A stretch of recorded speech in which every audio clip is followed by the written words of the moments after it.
ডিগবৈ চহৰৰ পাৰ্শ্বৱৰ্তী বালিজান গাঁৱত বালিজান গাঁওৰক্ষী বাহিনী আৰু ডিগবৈস্থিত CRPFৰ 68 বেটেলিয়নৰ যৌথ উদ্যোগত এক চিকিৎসা শিবিৰ আয়োজন কৰি বিনামূলীয়াকৈ ৰোগীক ঔষধ যোগান ধৰা হয়।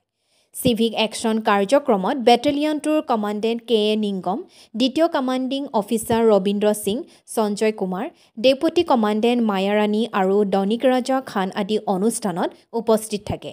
তিনিচুকীয়া অসামৰিক চিকিৎসালয়ৰ পৰা অহা চিকিৎসকে কেইবা শতাধিক লোকক চিকিৎসা প্ৰদান কৰাৰ লগতে বিনামূলীয়া ঔষধৰ উপৰি বৃদ্ধৰ মাজত লাখুটি প্ৰদান কৰে।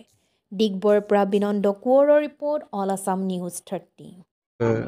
8 जनवरी को 68 बटालियन केंद्रीय रिजर्व पुलिस बल द्वारा बालीजान गांव में फ्री मेडिकल कैंप और मेडिसिन डिस्ट्रीब्यूशन का कार्यक्रम किया गया है, जो कि भारत सरकार द्वारा प्रदत्त फिनांस के तहत हम लोग हर साल आयोजन करते हैं।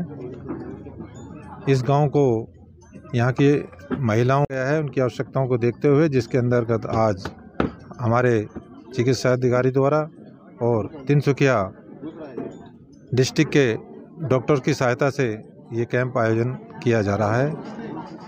कहती है कि इन लोगों को मानसिक दृष्टि से, शारीरिक दृष्टि से हम लोग स्वस्थ रखें और इन लोगों का इनको आर्थिक रूप से, मानसिक रूप से सुदृढ़ बनाते रहें। इसी की श्रृंखला में आज इस कैंप का आयोजन यहाँ पर किया जा रहा है। আজি আমি গাঁও বাহিনীয়ে আমাৰ গাঁৱৰ যিবিলাক মানে মেডিকেল কেম্পবিলাক আছে, আমি একচুৱেলি বৰ্তমান আপুনি দেখা পাইছে যে বিভিন্ন ৰোগত আক্ৰান্ত হৈ আছে আমাৰ গাঁৱৰ ৰাইজ।